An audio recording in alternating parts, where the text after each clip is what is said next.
Okay, hello. So I'm going to do a studio tour.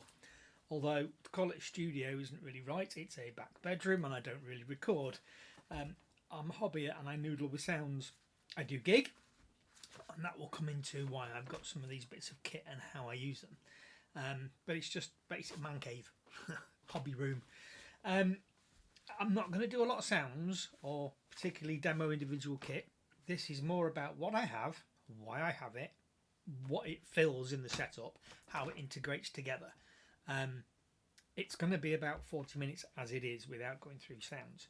If you want to hear particular comparisons between two things or more in depth how a particular thing works, be it an integration, be it the synth itself, then ask. I'm more than happy to do little bits and pieces on that. So it's also handheld.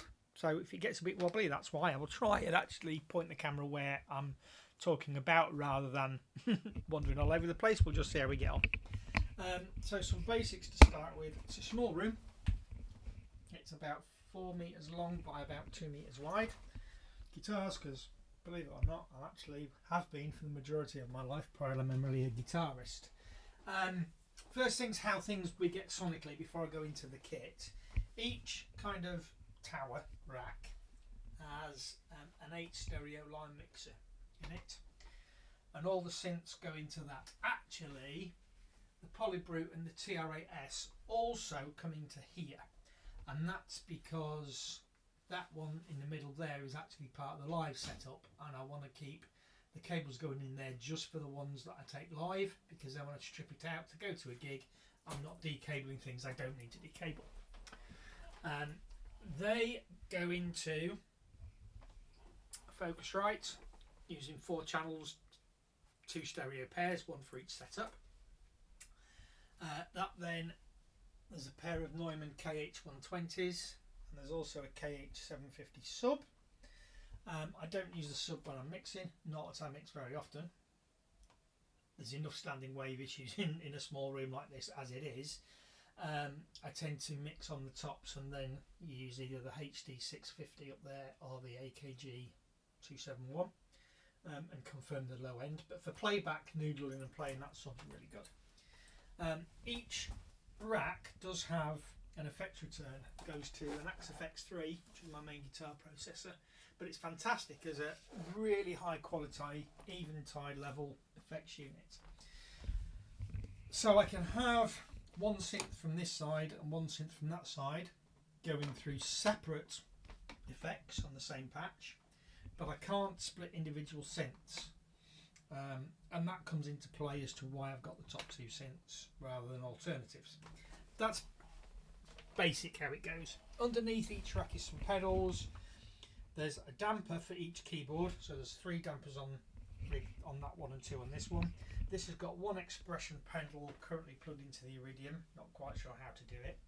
There's also an expression pedal that goes into, it's split and goes into both the RD and the Phantom as a volume pedal, and there's another switch which is a rotary fast slow switch for the organs, which we'll go into later. So, synth stuff. On the top we have 2 sequentials, a P6, Prophet 6 and an OB6. Now these are bread and butter synth for the Prophet, character synth for the OB. I have thought about Prophet 10 and I have thought about the OBX8. Now the thing is, you do lose functionality, and I'm not just talking about the effects.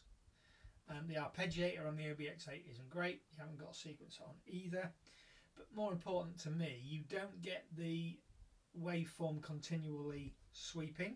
They're switches, so you've got sine, square, pulse, triangle, whereas on here you've got all the waveforms in between, so that plays a part. These have got bipolar envelopes, whereas both those synths have only got monopolar envelopes. So from a design perspective, sound design perspective, these 2 are more capable. Although sonically, at the core level, there's no doubt the P10 and the OBX8 sound nicer. I won't say better, nicer, more organic, even than these, and these aren't bad. But these have built-in effects as well, and I do tend to bake my effects into my patches, which is why I have the problem using the axe effects, because you could kind of bake them in, but you'd always have to have the sends and returns on the line mixers set, and you'd then be sending other things. You'd have to manually change those when you change the patches. Ideally, if you had one of those two synths, you need a dedicated effects processor, something like Eventide H90. That's £1,000 on its own. So if you had both the P10 and the OBX8, that's £2,000 on top of the extra synth money, and the synths are a lot more expensive. And where do I put them? So it's a consideration. I keep umming and ahhing. I'm going to go this week to somebody I've met before who designs the LFE, which I'll go into in a minute. He's got an X8 and a P10 and the third wave, so we can compare all of them. He's also got an Osmos that I want to play with. So LFE, I'll deal with that while I'm here. Low frequency expander. It's a MIDI module, but it's really quite complex. You have four LFOs and a complex 6-stage envelope. There's a sequencer on there, there's an arpeggiator on there, there is an internal mod matrix, so you can use the LFO to modulate the envelope within the LFE and then send what that does to control the synths. It has profiles for each. It can deal with them on their own separate MIDI channels. The only issue is it has to listen to the out from the synths in order to get all the default stages of your patch. Otherwise, when you move a button, it doesn't know where the center point is. So I'm waiting for a little MIDI switcher. I found one online. It's hand built. Basically, 2 in, 1 out, and a flip switch that turns one on, the other on, or both off. Which is perfect for what I need. But yeah, that adds modulation capabilities immensely to those two. So that's why they're there. Analog, VCO, bread and butter sounds, GUI, profit sounds, and the brighter with that filter sound. Under that is an Iridium. Now the Iridium was bought primarily for its polyphonic aftertouch keybed, and I know that's a lot of money for a 4-octave polytouch aftertouch keybed. The Hydrasynth is a lot cheaper. I had a Hydrasynth and I didn't like it. It was actually the keybed I didn't like, and I couldn't work out why. And the Polybrute's got the same problem, but now I know why. And what it is, it's just, you know, it's the leading edges here are very thin. Thin on there, thin on there. Hydrasynth was thin. And what this leads to, I'll just turn the sound down, is when you press a key, on here, there's no gap. There's a nice valley wall because of the depth of that lip. On the Polybrute, there is a gap. There's gaps there because that lip, that initial tailback, is lighter, and I find I trap my fingers underneath and it nips. So they are quite squeaky and plasticky, but I can live with that part, but it's this. And because I'm not a synth player, so kind of one line and sequencing, I'm a player, so I'll be playing chords and going up and down. That annoys me. And the Hydrasynth didn't last predominantly because of that. However, Iridium's capabilities are far beyond that. You have virtual analog, all digital, though there are several filter varieties. There's the Quantum, there's the PPG, there's Neve, there's a couple of others in there as well. High pass and low pass, all of them. Band pass and notch, some of them. You've also got filter saturation levels. So basically you've got clean, some drive, lots of drive. It's not variable. But it does add a lot of flavour, and they're good digital filters. They're not analog creamy, but they are good digital filters. It is more on the clinical side, on the glassy side, but they do a decent VA. It then has an FM engine, same as the DX7 Slips Operator, and you can load DX7 patches straight in. And that's something obviously that the Hydrasynth doesn't do, and my intention was to delve into FM. I'm struggling. I haven't got my head around sound designing of FM, but I will. There are patches that I have on here that are factory or a bought pack that use FM, and I like the FM, and it certainly covers, historically, if that's covering the profit sound, the sequential sound, and that's covering the Eberheim sound, This does cover the Yamaha DX sound, which is really useful if you're into the 80s music, which I am. I haven't got my head round designing my own though.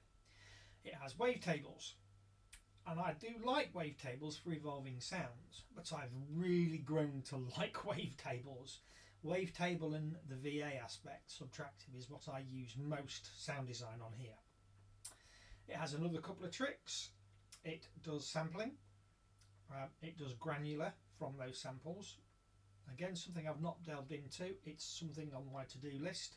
Again, there are some sounds that I use that use those engines. And it's also got a resonator, which is physical modelling. It's quite a basic physical modeler, but I like what it does for those kind of blown sounds, glass bottle sounds, fluty sounds. And I like combining them, and that's part of what's good about it. You've got 3 oscillators, but each one can be any of those engines. And each one has, let me just put it into waveform, because each one has kernels in waveform. When it's doing its VA, it has kernels, and it has 7 of them, and they're basically 7 copies, and you can spread those out. So in one, it's just like an oscillator on a synth. In 7, it's like a super saw. But if you use 2 kernels and put a slight detune, that is the same as a twin oscillator polysynth with a detune. So you can actually put a twin oscillator or a 3 oscillator detuned sawtooth synth in one oscillator, layer that with an FM and a resonator or a wavetable, and that layering capability it sets it apart. So that, along with the polyphonic aftertouch, means that is a keeper. It's also really easy to change where it's going. So if I go to global and to MIDI settings, you've got my inputs, local keys now off, local keys now on. Let me turn some sound back up. Turned it down when I was playing with the keys. And then outputs, USB, because this one's connected via USB, and I've got layer 1 and layer 2, so it's bitimbral. So layer 1 and layer 2. So if I let's just put these where I have them. So if I turn external on, I'm on layer 1, that's the AB. If I'm on layer 2, that's now the Prophet. Really, really, really easy as a controller, and I can do that for any channel. So I can control the polybrute from it, I can control Phantom from it. Anything that responds to poly aftertouch, polybrute does, Phantom does, Peak does. So that's, I can control any of the sound engines from there. Okay, third wave. Now this is new. I've only had this 3 or 4 days. It is wonderful.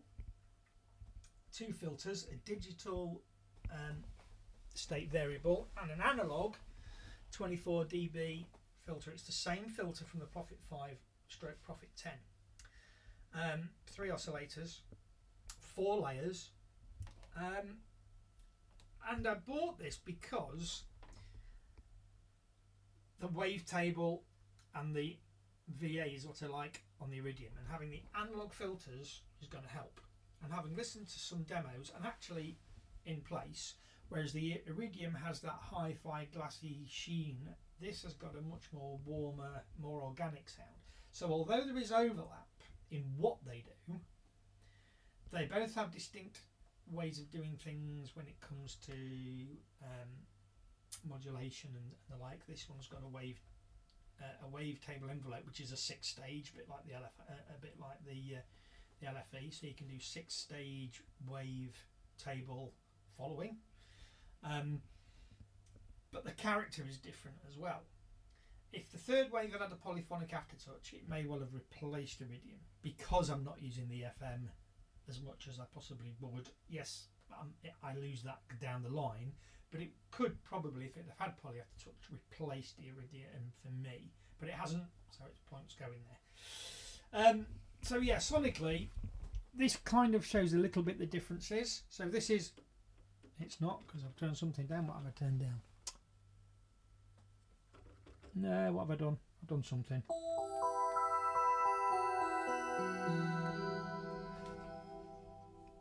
That's because I've been messing around with these, isn't it?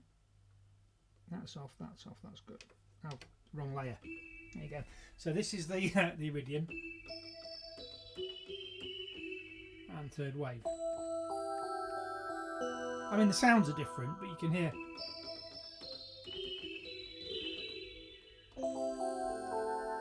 You can hear the difference in the character. And yeah, being multi-layer means you can do things like, this is going to be interesting while I'm holding this. Let me try and hold that. So that's me holding with the pedal. Arpeggiator on the bottom end.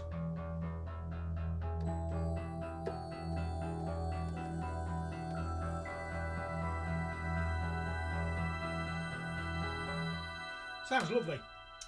Anyway, moving on, because as I said, it was about a 40-minute video when I did a run through, and I don't want to get into playing too much on single synths. So this rack's quite tall. And I explained first, the RD, the Phantom, and those three up there are actually my live rig. And these, particularly because of one of the band I played in, is a poppy band from the last 5 decades. So there is a lot of synthy sounds from the 80s, and also some of the more clubby sounds from the 90s and the 2000s we play. So that's why they're there in a quick road. But I'm going to start seated and show you how it reaches as well. So the lower one is an RD 2000. I bought this when I turned 50. I was determined to learn proper piano playing. This has, with the exception of the Kawai MP11 SE and possibly the Kawai MP7, which is about on par, the best keybed. The Nords don't come close. The Yamahas are better, but they don't match the RD keybed. If you want that acoustic piano feel, I'm not saying they're not no good to play and they're hammer action, they're not this level. I like the V pianos, and while they are a bit Marmite, if you want something else, you can put a VST on a computer. The controller to me is the best aspect. So yeah, piano and EPs almost entirely. There's loads of sounds on here, and I use the odd pad or the odd strings to layer live, but generally pianos and EPs is what this one is for. Above that is the Phantom 7. It replaced an FA7 that I had for a while. Sonically, its acoustic sounds, so it's brass, strings, woodwind, are not as good as the Montage Modi X, the Yamaha stuff. I don't use that very often. Even in the band I'm in, it's more synthy stuff.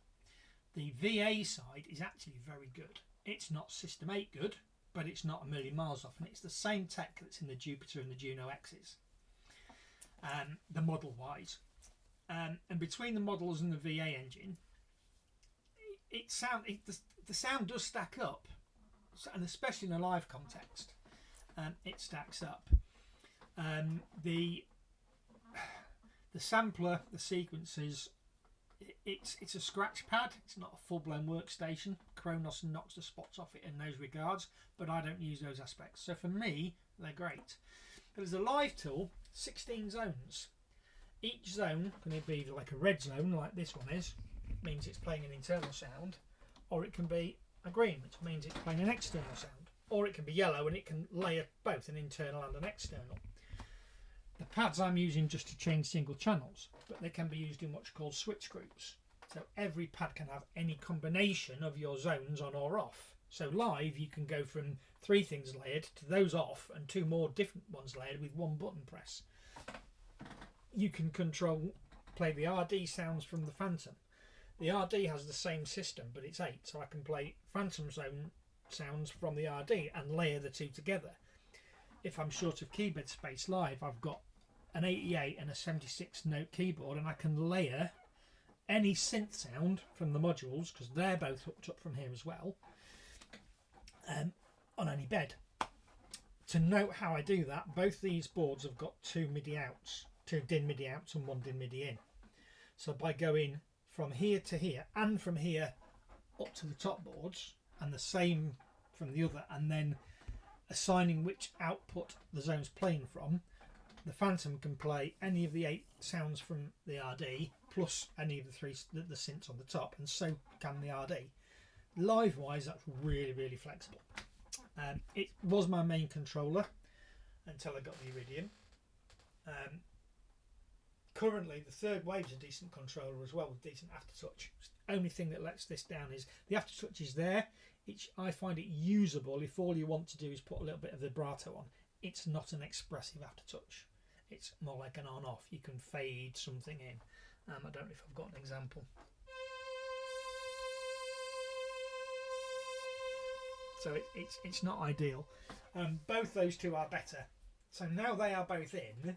If I want that expression, I can use those. But this is generally because of the length of the keys, and I like the keyboard feel.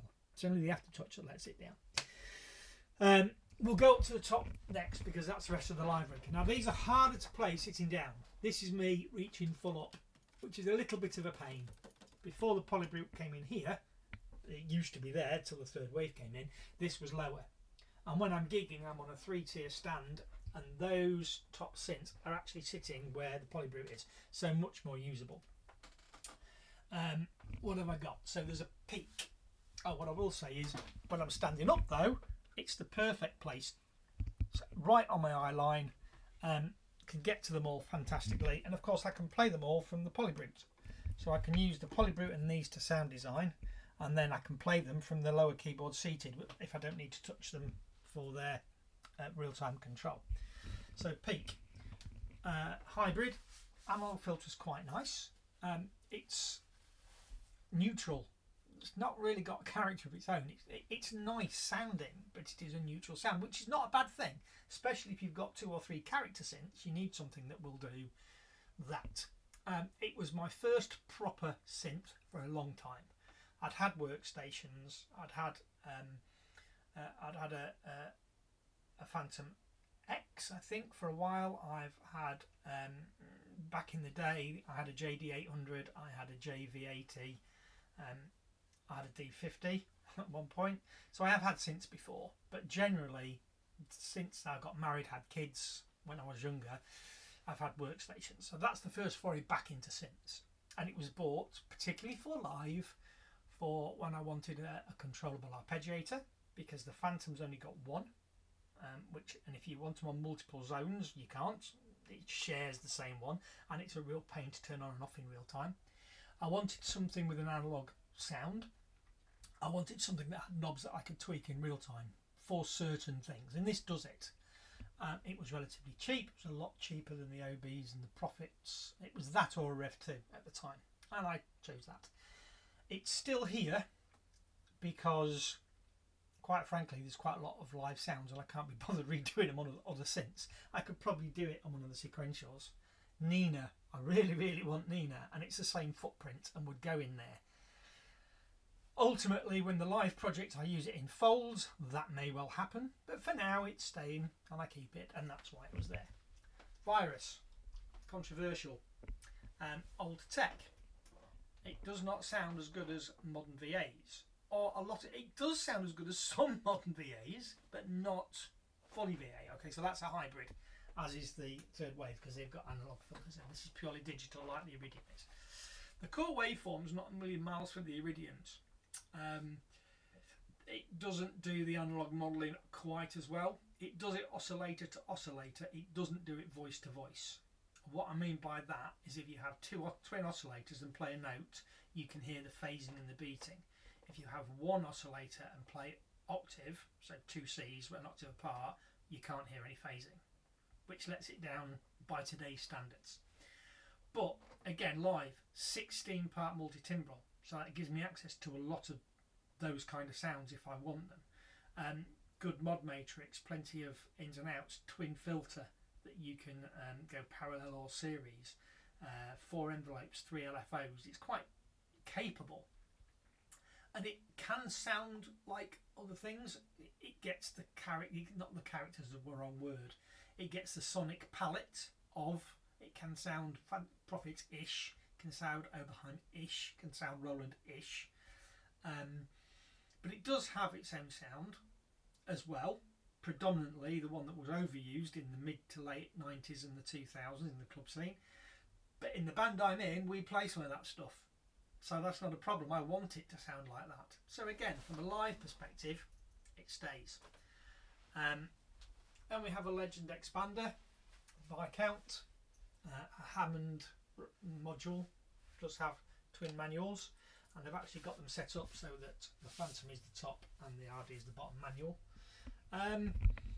Bought before the Phantom got its tone wheel, because the organ on there and the tone wheel that's on the RD isn't all that. Honestly, I could probably lose it for live, and the Phantom would do it. But as I take the top shelf anyway, I may as well have it. I'm tempted with trying the Krumar Mojo version. It's smaller, arguably slightly better sonically, but they're both great. Build quality I don't think is as good. Looks more homemade, but we'll see. So yeah. Now, as I said, when I'm playing live, it sits here, so it's easy to access. Up there, it's not so much. I can get to it. Now I can get and pull the drawbars out and turn the buttons on. It's a bit of a stretch. Luckily, the Phantom has tricks up its sleeve. So the Phantom, you can assign these sliders and switches to any MIDI CC you want. The downside is there's only 8 of them. Probably can't see in the dim. When it's in its own tone wheel organ mode, the right hand side one becomes the 9th fader. So you have 9 drawbars when you use its internal. When you're not using the organ engine though, this is a USB in level, so it controls sounds coming in if you have an external sound source. Luckily, they've got rotaries as well. So how I've got it set up so I can play down here and not have to reach is I've got the percussion and the reverb chorus on 2 switches here. Rotary sim fast slow is on foot switch.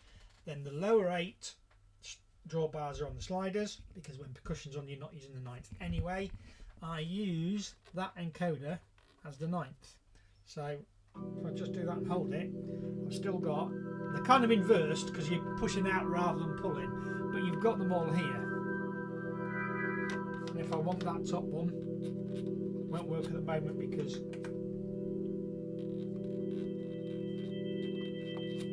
so it's not ideal because it's not a, but it's usable. Okay, so that's how that works. TR8S at the top. Even when I'm standing, it's a little bit of a reach, but I don't use it that often. It's there mainly for just when I'm noodling.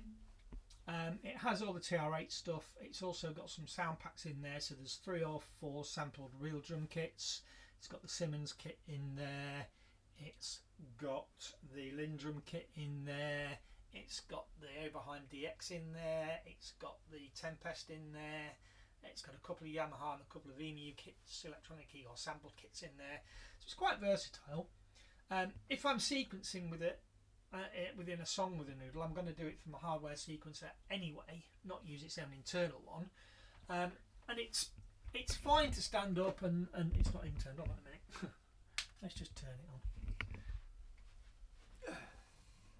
I've pulled it out so it's coming on. So yeah, it's, you know, I can get to the faders all right.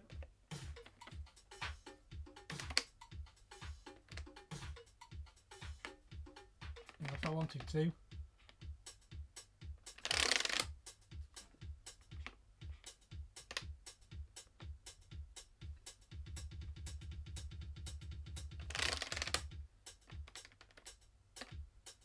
Maybe you get the gist. But it's usable. It is usable. And once I've designed my patterns, I can then let them run or stop them from the sequencers. It's quite flexible. Okay, so then we come to the 2 middle bits. We have a Hapax. This is a hardware sequencer, 16 channel, 2 projects, and you can load one project while you're running another. So effectively you've got 32 channels you can play with. I had a Pyramid before. The Pyramid was nice, but the pattern variations are buried in a submenu. So you could either go into track 1 into its submenu and have direct access to all 16 patterns, or you're in the channel view and you've only got access to the one. This gives you access to both. It's more limited. The Pyramids, every pattern in Pyramid was unlimited. These I think are 32 bars each, though you have 8 of them, and you can always use 2 channels on the 2 tracks on the same MIDI channel and double that count. I just find for me the workflow is slightly better than the Pyramid. It has some neat tricks. It has 3 din outs. It has a 4th MIDI out on jack, it's got CV in and out, it's got 2 USBs, and it's a MIDI hub. Each one of those is individually assignable, so you can assign a track out to any of the outputs. So the TR-8S has its own out. So if I want to sequence the drum machine, I can do that, and I can have, I can do it using notes. I can put them on different channels if I want. So if I've got fills, I can do them that way. There's all sorts of ways I can do that. The MIDI out goes to the top box, which goes to all the synths, bar the Phantom and the RD. The Phantom and the RD are connected by USB. So that basically means that that sequencer can individually access any layer of any synth. So the 4 layers of the Wave, the 2 of the Iridium, the 16 of the Virus, they can all be individually accessed. Only 16 in one song, or 32 if you're dual projecting, but they can come from anywhere, if that makes sense. So that is really useful. Then we have the MIDI switcher at the top. This is a good bit of kit. Conductive Labs MRC. So this has 127 patches. Each patch can be any combination of ins and outs. Up to a limit, I think it's about 42 pathways. Now when you get lots and lots and lots, especially if there's MIDI clock going through them all, it can lead to drift, can lead to the odd error, it can lead to the odd freeze. So there are limitations. You have 5 DIN-ins, you have 10 DIN-outs, you then have 2 extra MIDI outs on jacks, you have 4 USB both in and out, and a PC in and out. That's quite a lot. There is an expansion unit which I have used it. I was using it with the sequentials when they were in a different place for a reason that I don't need to go into. This particular box gives you an extra out but 4 extra ins, and it utilises one of the USB outs. So I've got a spare one. That USB could go to here, tack it here, or put it up there, extend it somewhere, and that gives me 4 more ins and 1 more out. So if I do get any more keyboards that are DIN only, I can use that. I have a couple of presets. One is what I call the live preset. That basically has the RD and the Phantom assigning all the synths, as does the Iridium, and it's set up so that the Phantom is the clock. You can do filtering, so MIDI filtering. You can filter clocks, you can filter messages, you can filter channels, all sorts of stuff. So on that preset, it's set up with the Phantom as the clock. The reason being is when I'm going through my live sets, when I'm designing my sounds for my live songs, that's what is live, and that sends the clock to the synths for arpeggiator settings. So when I'm at home, that's set up so that is the clock. That's the live setup. The home setup I've got on the MRCC gives me the Hapax as the clock, because that's generally when I'm recording. In that setup, the RD doesn't control anything but itself and the lower manual of the organ, but the Polybrute and the Third Wave can control any of the synths, as well as the Iridium can. A third one is where I've got the Iridium controlling the 16 channels of the Phantom. So if I want to play the Phantom from the Iridium and use polyphonic aftertouch, because the Phantom does respond to it, as Peak does, then I can do that. But it's also real time. So if I here, so the patches, if I load the factory, because the factory is a basic patch, so factory patch, 1 input going to 1 output, that's it. So output 1 is actually going to my Hapax. So any of my input keyboards can record to the Hapax. So at that point, there's nothing assigned. And all you do to assign them is to the colour, and then the blue is where it's going to. On the USB, the left is the send, and the right is the receive. So here, there's nothing set up. That's playing itself. Let's go to the output. This is really easy to do. Okay, so at the moment, we've got nothing assigned. But if I want to assign the Iridium to control sequentials, the Iridium is on C. Hard to remember there for a minute. So C, and I'm assigning C to channel 3 because channel 3 goes to the LFE and then to the synths. Now I've got the OB on that. I've got the OB on that one. And on the other one. If I want the polybrute, okay, the polybrute is on B. Now I can either leave that engaged because they're on their own separate MIDI channels anyway, or if I want to save the clutter of sending the clock to something I'm not using, I can just turn that off. I can send it to A and then change that to 15 because that's polybrute's channel. Now I've got polybrute. So that's really, I like it a lot. So user 3 would be, in fact user 2 would be my live. So if I load user 2, I've got all sorts. So the Phantom is going to the Iridium and the polybrute and the third wave. Don't know why it's going today, I'll have to change that. It's going to the HAPAC so I can record anything. It's going to the sequentials, then it's going to the organ, the virus and the peak, for instance. It's not going to the RD, but the second input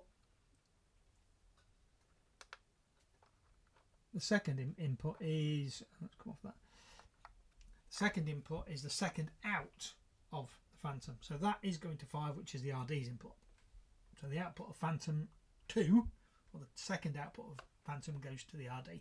And this is the RD in, that's the RD second in, that's the HAPAC's in, and so forth. That's how it all links. The upshot is that either I've already got a preset with everything set up, or at the touch of a couple of buttons I can play any sound source from any keyboard, any keybed. I can record into HAPACs from any keybed, and I can play any sound from any layer of any sound source from the HAPACs if it's sequenced. That's quite a neat setup. So what might change? The sequentials we've spoken about, OB6 for the OBX8, Prophet 6 for the Prophet 10, with the associated NORs of the lack of extra effects processors, hooking them up so they sync properly, which is a problem with the OBX8 because that doesn't send patch and program changes on a button press. It sends a bank change when you press the bank change button, and it sends only the program change when you send a program. So you can get out of sync potentially, but that is still up in the air. The Iridium might get changed for a Quantum Mark II because that's got an extra octave of polyphonic aftertouch, and it's also got some analog filters, but it's quite a lot more expensive just for those things. So don't know. Groove Synthesis have already said they're working on something else which they hope to announce back in kind of September of 24, so another year and a half away. If that is something that tickles my boat, they have said that will have poly aftertouch. So if it's something that tickles my boat, something that I can use, then I might bring that in and lose the Iridium. If there's not as much crossover with the third wave, if it's an analog or a hybrid analog, maybe it's a Prophet stroke Oberheim twin engine thing with 4 voices and split, 12 voices, whatever. If it does, that's an option. The RD is probably going to stay because of its zone systems and because of the keybed. Phantom, love it. Live, the montage potentially, depending on the band, because of the better acoustic sounds, especially if I've got real synths as well. But that UI of the zone system makes it just phenomenal live. The ModiX kind of has the same functionality, but it's buried in menus on the touchscreen, not hands on the panel. If the new montage that's due out back end of this year has taken some of Phantom's UI, then that might be a change I'm prepared to make. We spoke about Peak and Nina. I love the idea of Nina. Same footprint as the Peak. Polybrute is the other one. Now, how I stand with Polybrute. Polybrute is a great synth. What you can do in VCO land with delays on the envelopes and the LFOs, the twin filter, the saturation, the metallizer, the mod matrix, It's just a really good workhorse analog VCO synth. But it doesn't really have a character of its own. You create the character within the patches, which is a really good thing, but you can't just turn it on and go, I need something with this kind of character. You've got to work on it. And when you've got all these other things, I'm not sure it owns a place. It's a fantastic single VCO poly. If you want one VCO poly, that does it. It's a great workhorse VCO poly next to a character synth. So something like if you had the OBX8 or the OB6 next to the Polybrute, that's fine. You've got your character from the OB, you've got your workhorse from the Polybrute. Once you've got a couple of polys with the Prophet and the OB, and you've got hybrids in the peak and the third wave, both of which sound analog, you've got the modulation matrix and the capabilities in the third wave to do it as well, and you've got Iridium on top. When you're not so worried about the character, you want the functionality. Does the Polybrute really own a space in a tight studio? I really fancy Osmos. Physical modelling, as I've said on the Iridium, I like it, but it's quite basic. It does what it does quite well, but it's not full-blown physical modelling. Osmos is. And Osmos has got that expressiveness with the keys, pitch movement on the keys left to right, and its glides and all sorts. So I think I will probably get more use at home with an Osmos. Now, if I was going to take the Polybrute Line as my third tier rather than those ones on the top, that might be a different matter. But it's quite hefty, and I don't do that. So that is up for sale, but it's not. You know, the market's depreciated, cost of living crisis, nobody's got a lot of money. I obviously have, because I just bought a third wave, but a lot of people don't have a lot of money at the moment. And I'm not prepared to let it go at stupidly low prices just to get it out of the way so I can bring an Osmos in. So it's up for sale at what I think is a reasonable price. If it goes, it goes, and I won't lose any sleep over this one, and I hate letting things go, and I'll bring Osmos in. If it doesn't sell for 6 months, 8 months, 9 months, I'm not going to lose any sleep over that. Osmos will still be there when I want one, and I'll still use the Polybrute for what I use it for now. It might mean a change, because I think Osmos, with the way the keybed works and how sensitive it is, being up there and having to stand and have it at an angle is probably not going to be ideal. And given us how you've got this tight space, I would probably move the third wave up to where the Polybrute is and put the Osmos underneath the Iridium. So the Iridium is your controller for the sequentials. It's almost like it is a synth. It's got the same 4-octave keybed as the sequential keyboards have, and the control surface is right in front of you. It's almost like it is one synth, and that's something that a lot of people complain about with modules, is the disconnect. In that configuration I have it, you don't have that disconnect. And then you can then use the Osmos as an MPE controller for Iridium or for its own sounds on a stable bed. So I think that I will move that around when that happens. But I think that's about it. Longest video, 43 minutes. If you stayed with me through all that waffle, then well done you. I hope it's been of interest. If you want me to go into depth on a particular feature or a particular, whether that be functionally, how things work, the MRCC more in depth or the HAPAX more in depth, or you want some comparisons between the Iridium and the third wave, or the OB and the Prophet, or whatever, then feel free to ask. I'm more than happy to do some short videos on there as best as I can with my waffle. But apart from that, I think we've covered everything. Thank you very much.